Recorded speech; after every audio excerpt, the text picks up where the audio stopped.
Baruch. Good morning, everyone, and happy birthday, Steve. Thank you very much. Thank you. Continuing with this letter to this prominent person in South Africa on the subject of Aliyah, continues the Lubavitcher Rebbe as follows. Now, with regard to the specific question of Aliyah from the Republic of South Africa, I regret to say that certainly in retrospect, it has been a disaster both for Eretz Israel and for the South African Jewish community. Suffice to say that a substantial number of Olim from South Africa are now in the USA and Canada, and worse still, the majority of them comprise the most productive younger element. In other words, not only has the South African Jewish community paid a heavy price in terms of its own viability, but Eretz Israel has benefited little from this Aliyah, even in the short term, not to mention the long-term loss resulting from a weakened South African community. In this case too, when the Aliyah campaign began in South Africa, I warned against creating a panic as a means of spurring Aliyah. Aside from this being contrary to the Torah, especially when not absolutely justified by an imminent threat, it would adversely affect the good relations the South African government maintains towards the Jewish community, as well as towards Eretz Israel. I further pointed out that the Republic of South Africa was one of the but very few friendly governments that consistently maintained its friendly policy. I believe that to some extent I succeeded in averting a stampede, but I have not succeeded in halting the trend altogether. And certainly in the present world situation, one would have expected it to be self-evident that it is not in the interests of Eretz Israel to press for a mass Aliyah from South Africa, considering that the Republic of South Africa is one of the only two friends Eretz Israel has in the whole world 40 years ago, and the one which, relatively speaking, is more consistent and stable than the other, namely the USA. It is something of a miracle that despite the attempts of certain persons to create a panic among South African Jewry, the relationship has not suffered substantially at a time when other countries around the world have found it expedient to turn their back on the beleaguered Yishuv and lend their support to its mortal enemies. In summary, it may be said that the underlying problem of Aliyah has been the mistaken premise and inclination to write off diaspora Jews and to use all possible means to encourage indiscriminate Aliyah regardless of the inevitable fallout. And this has reached a point where even non-Jews are encouraged to settle in Eretz Israel, especially where there's a Jewish spouse, without their being required to undergo conversion according to the halacha, the only kind of conversion that is valid.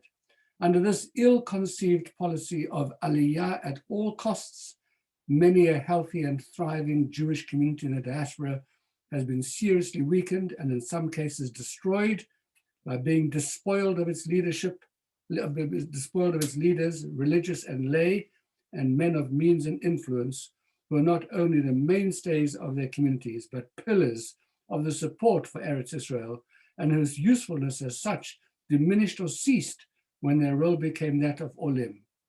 Clearly, a great deal of the effort and resources spent on futile or even harmful Aliyah would have been better spent on strengthening communities in the diaspora through Torah education, fighting assimilation, and so on. A healthy Jewish community in the diaspora, Jewish not just in name, is the best asset for Eretz Israel, as well as a source of truly good and permanent Olim.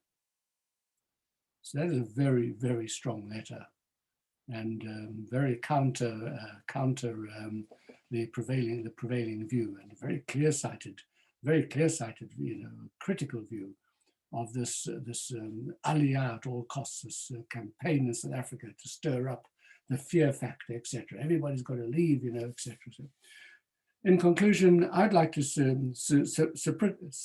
reciprocate with a request of my own, not for a clarification of your position on Aliyah in general, or any of the points raised in this letter in particular, but since action is the essential thing, a request for news as to what action you have taken or plan to take in connection with this matter and with what results. There's a lovely PS over here.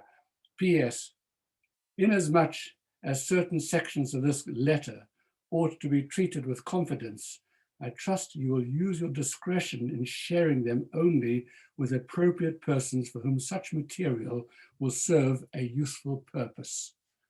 But now, of course, posthumously and 40 years later, one can reveal everything that was said in this letter. Fascinating letter, really fascinating. Okay, Kol Yisrael. כל ישראל, יש לכם חלק לעולם הבא, שנאמר, ועמך כולם צדיקים, לעולם ישוע הארץ, נצא מתי, מעשה ידי להתפאר. Thank you very much. Johnny, what do you think of that letter? What's your take? It's very interesting because everybody was in South Africa around that time. People were saying the Lubavitcher Rebbe says you must stay, you mustn't go. It's the Golden Medina, you must stay. Yes. But very interesting around there, and I can't work out exactly the date. I joined an accounting firm. The Chabad group in South Africa got into financial trouble. Yes, yes. I don't know if you remember. It was, I remember very well. They'd borrowed money with the banks.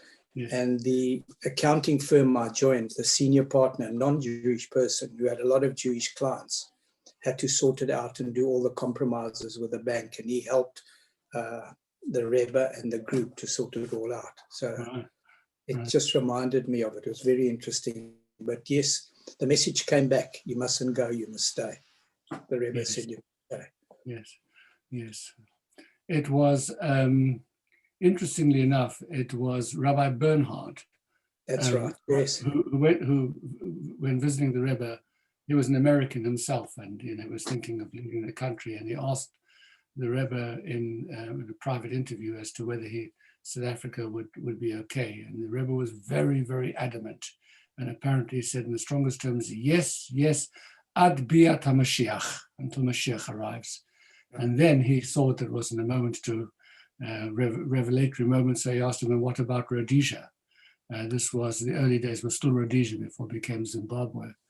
And the Rebbe, he said, put his hand over his face like this and was very contemplative. And he says, about Rhodesia, we don't know yet. So he understood from the one positive, from the negative answer, the positive answer, the fact that he was not prepared to put himself on a limb in relation to Rhodesia gave him a lot more confidence about the fact that he was putting himself on going out on a limb in relation to his conviction that South Africa would be okay. Just the last point, Rabbi Bernhard married us, Shirley. Right.